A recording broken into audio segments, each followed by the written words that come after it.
maybe I would read this if I had nothing else to read, but clearly I have a lot. Still, I'm just not interested. Just, that's plain simple. Simple. Don't want to read it.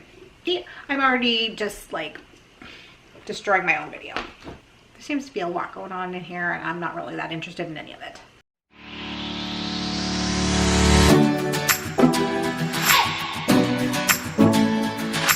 Hi everyone and welcome back to my channel. Today's video we are going to be doing an unhaul. So I have quite a few books on my to be read shelf that I have not read, that have been on there for forever. Like we are talking years and years, like 4 years, like 3 years, that long. So what I wanted to do, because my reading tastes have changed in the last couple of years, so I just kind of want to go through and take a look at most books and see if I really am interested in continuing to hold on to this, or if I want to free up some space on my shelf to get new books eventually. So that's what we're going to do. I'm going to take you on that journey with me, and at the end we're going to go through all of the books that I'm going to be taking off of my shelf and letting you know what reasons I chose for choosing those books. So without further ado, let's get started.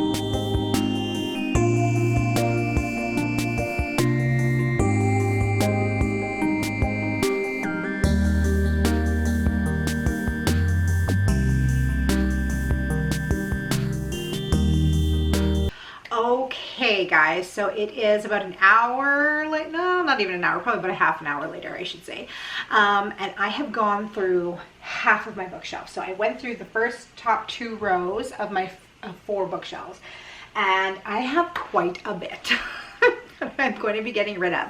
So what I've actually decided to do is to turn this video into 2 parts.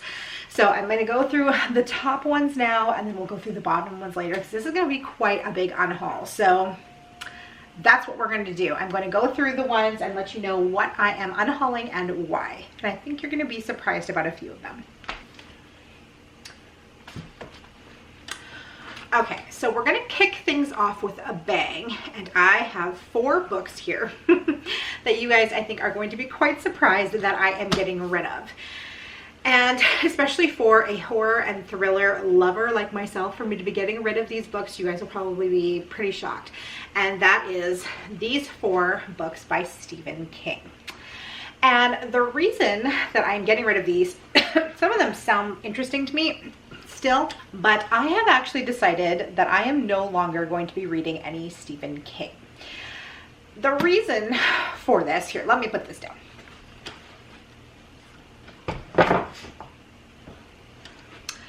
So the reason for this is because the last couple of Stephen Kings that I have read, I have just realized that I really don't like his writing. I mean, a lot of his works were written, you know, like in the early 80s and stuff like that. So of course there's a lot of problematic things in there, which I mean, it's a product of its time. It is what it is. But a lot of it, he just does a lot of things that really trigger me. Like for instance in It, that scene that did not need to be in there with the kids, and if you've read the book you know what scene I'm talking about. Very extremely disturbing scene with children.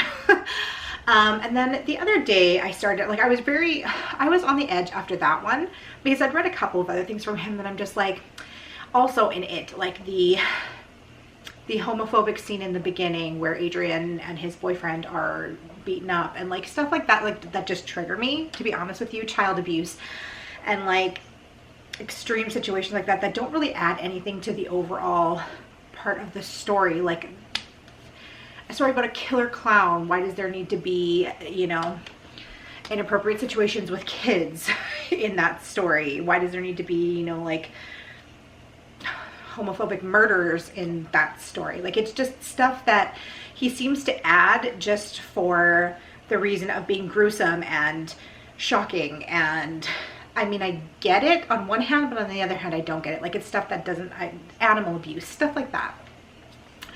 And I just can't, like, my sensitive little soul just can't take that.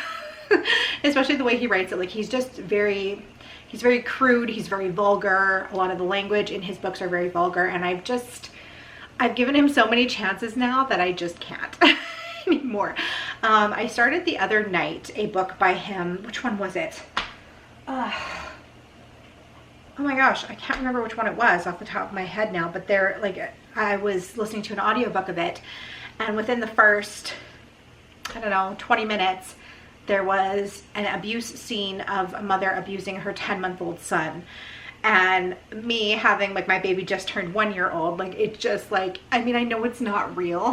I know, like, I understand that, but it just bothered me so much that I was just like, I can't, I'm done with this. Like, after reading it, I'm just like, no, I am done.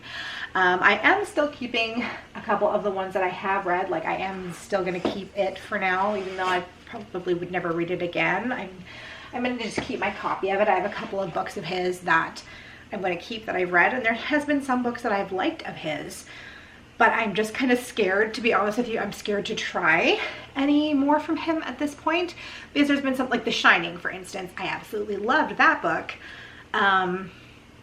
And I know that not every book has those sorts of situations in it, but I'm scared to try because I've gotten triggered by the last couple of books that I've tried to read from him. So I've just decided that I think Stephen King is not for me, and I know that that's a big statement when you are a horror and thriller reader here on BookTube, but it is what it is.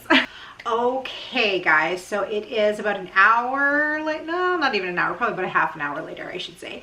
And I have gone through half of my bookshelf. So I went through the first top 2 rows of my 4 bookshelves, and I have quite a bit I'm going to be getting rid of. So what I've actually decided to do is to turn this video into 2 parts.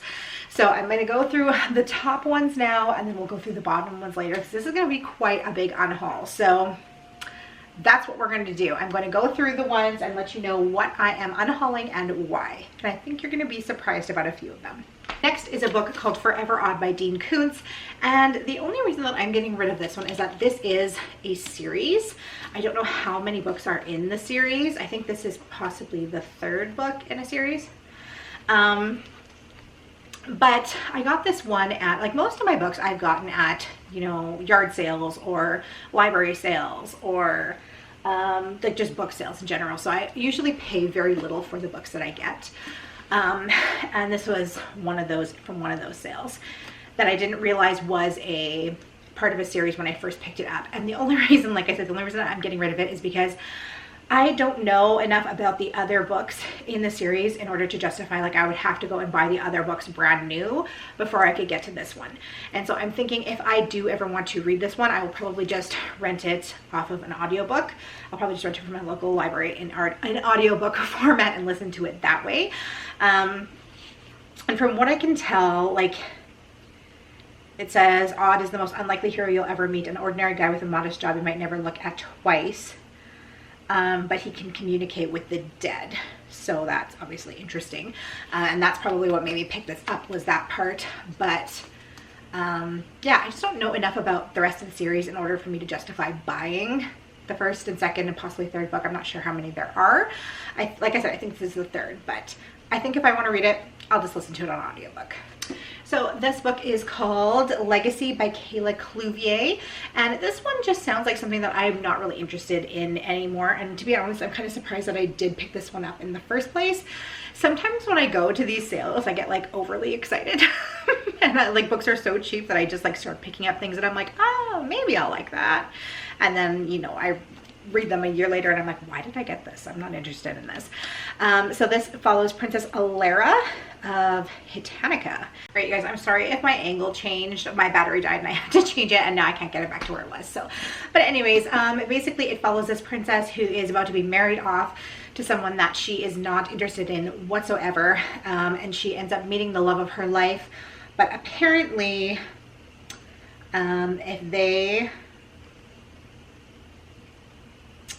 and basically it says that their love may be the downfall of a kingdom. So just doesn't really sound like something that I'm interested in. Next we have The Summons by John Grisham, and this basically follows a few brothers, I think it's 2 or 3, who end up getting called back to their hometown by their father, whom they are completely estranged from. They're estranged from each other, and they're also estranged from their father. And their father one day calls them both and says, you have to come home, because he wants to discuss the particulars of his estate as he is dying. Once the brothers get home, it is too late to have this meeting with their father, because their father actually dies before they get there, and they start to uncover some family secrets. So while this does kind of sound interesting, like it's one of those things where it's like, maybe I would read this if I had nothing else to read, but clearly I have a lot. So it's one of those things that still kind of sounds interesting, but it's not quite interesting enough where I know that I'm going to pick it up anytime soon. And so I'm just like trying to say to myself, like, if I'm not really excited about it, like, let's just let it go. So this next book is The Memory Keeper's Daughter by Kim Edwards, and this one I have heard quite a few good things about, but once again just kind of sounds something that's not really up my alley. So basically it is about a doctor in the 60s who there's a huge blizzard and he is forced to deliver his own twins. The first twin is a boy, he is perfectly healthy. The second twin is a girl who he immediately can see has Down syndrome, and back in those days they treated people with Down syndrome a lot differently than we treat them today, and he asked the nurse who was there to take the baby away to an asylum and to never ever let anyone know what happened, and he tells his wife that the baby died. So this basically just follows the nurse decides on her way to take this baby to the institution that she can't do it. She takes the baby herself and raises the baby as her own daughter, and it just kind of goes through their life. The son grows up, I guess, in quite a dysfunctional home with this doctor and his wife who is just shattered, and she never gets over the fact that her baby girl died. And it talks about the little girl with Down syndrome being raised by her mother and that she's had a good life, and it just kind of goes through their lives, which just isn't really something that I'm interested in reading anymore. So the next one is called Walk Your Butt Off, and it is Go From Sedentary to Slim in 12 Weeks with This Breakthrough Rocking Plan. I have quite a few diet books.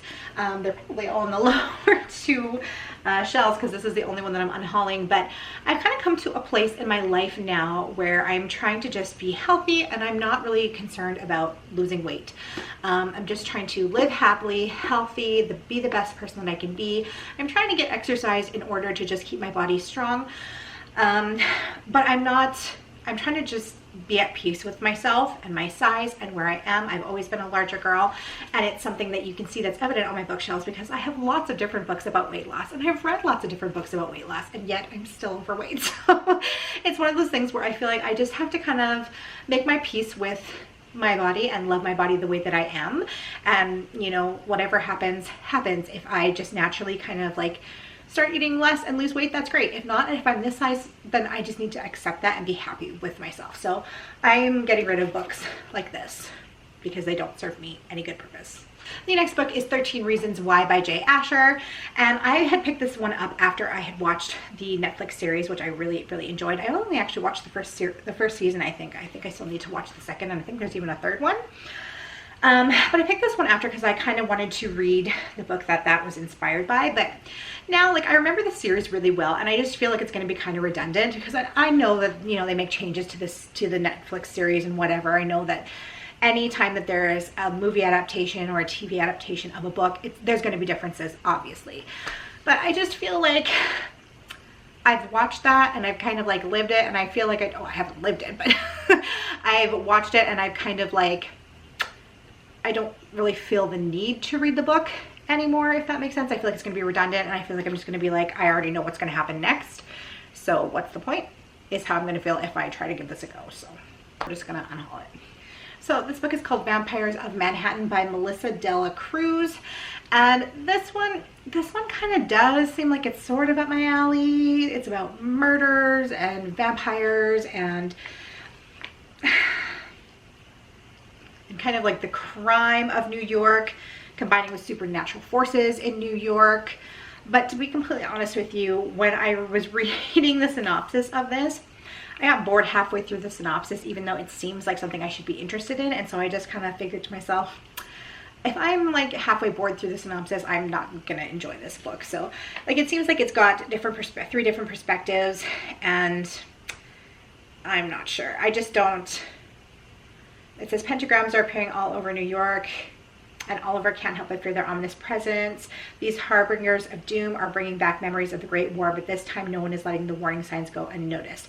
So it says it's been 10 years since the Blue Bloods of vampires vanquished Lucifer, and the Coven has enjoyed relative peace and prosperity under their ardent new leader. That is until hell's bells start ringing. So in a city that never sleeps, an evil has awakened. So it's kind of, and then there's a murder, and they feel like it's a conspiracy designed to unravel the victory they fought so hard to win. I'm just not interested. Just, that's plain simple. Simple. Don't want to read it.